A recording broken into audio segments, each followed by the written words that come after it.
الله سبحانه و تعالی در قرآن میفرماید من المؤمنین رجال صدقوا ما عاهدوا الله علیه.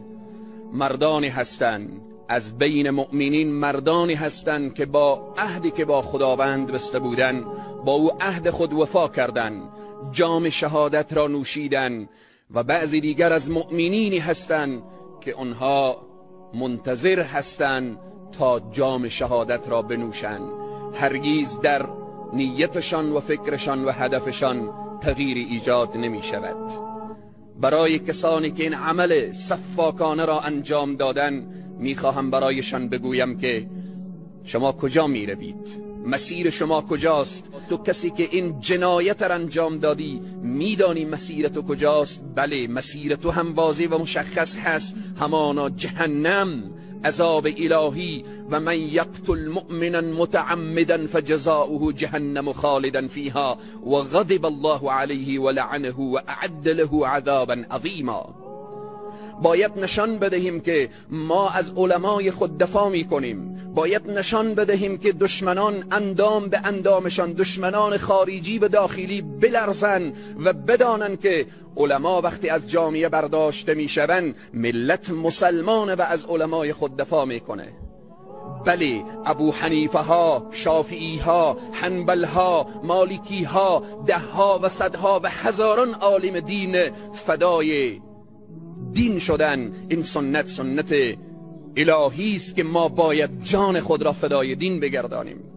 از زمان سیدنا عمر، سیدنا عثمان، سیدنا علی تا به امروز و تا به قیام قیامت علمای دین باید در راه دین باید جان بدهند.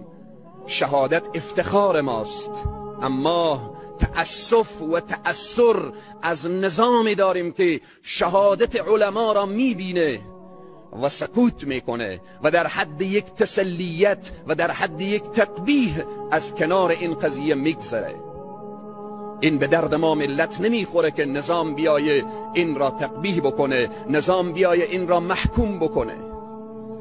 ملت افغانستان از نظام فیلی و کنونی این درخواست و خواهش داره که تحقیق بکن و بررسی بکن و جنایات و عاملین این جنایات را به دست بیاور و به پنجه قانون که همانا قرآن و سنت رسول الله است بسپار تا اینکه ظالم جزای خود را ببینه.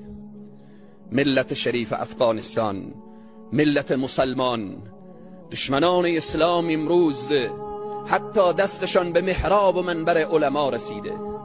علمایی که شهید میشوند نباید به شهادت علما ما سر به زانو بنشینیم و فکر بکنیم که قضیه تمام شد. نه خیر، ابوبکر و عمر و عثمان و علی فدای دین شدن، فکرشان و افکارشان بین جامعه اسلامی در قلوب ما زنده هست. الله سبحانه و تعالی جزای ظالمین را بدهد. دشمنان خارجی و داخلی که به این اقدام سفاکانه و این اقدام وحشیانه و این اقدام مزبورانه که جرأت این را ندارن بیاین رویی و تن به تن بجنگن، خفاشاکانه و سفاکانه و بزدلانه میآین بم و انفجار و داخل محراب و اینها جاسازی میکنن. چقدر گرفتی از این؟ اگر بلا گرفته باشی ارزش نداره. جای تو جهنم هست قاتل، جای تو جهنم هست مزدور، جای تو جهنم هست انسان از خدا بی خبر، جای تو جهنم هست کسی که میایی دست خود را به خون پاک علما تو آلوده میکنی. خون علما به تعبیر ابن قیم رحمه الله میگه خونی که سم داره، زهر داره. دست هر انسانی که به او آلوده شده این را بدانه که جان سالم به در نمیبره. پروردگار عالم برای همه ملت افغانستان، برای جامعه علما و روحانیون کشور توفیق بده که ما از خواب غفلت بیدار بشیم. دشمنان تک تک من و شما را از بین میبرن.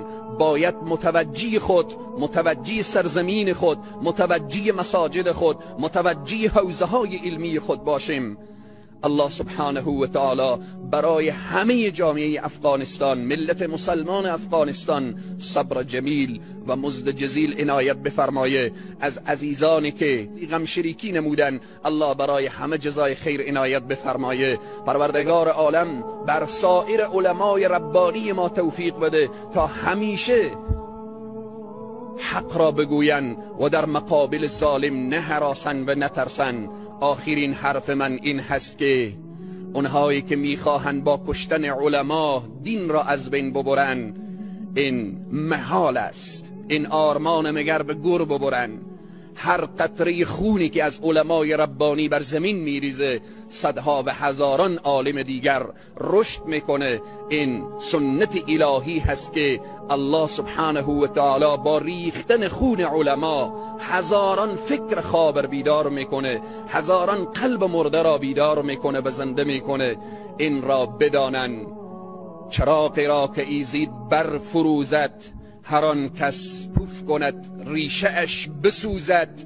اونهایی که میخواهند صدای حق و حقیقت را خاموش کنن، کور خواندن، اشتباه کردن. بار الها پروردگارا علمای ربانی ما را حفظ بفرما.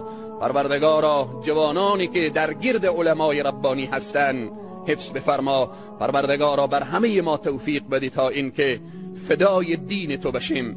این آیه مبارکه وقتی میفرمایه من المؤمنین رجال صدقوا ما عاهدوا الله علی، از بین مؤمنین مردانی هستند که با او عهدی که با خدا بستن، با عهد خود وفا کردن، جام شهادت را نوشیدن.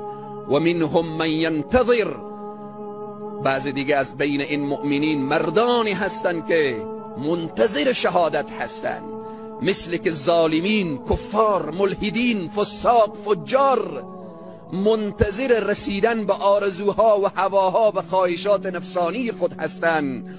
علمای ربانی منتظر شهادت هستند و بالاترین آرزوی فرد مسلمان شهادت که الله سبحانه و تعالی مرگ همه ما را با شهادتی که رضایتش هست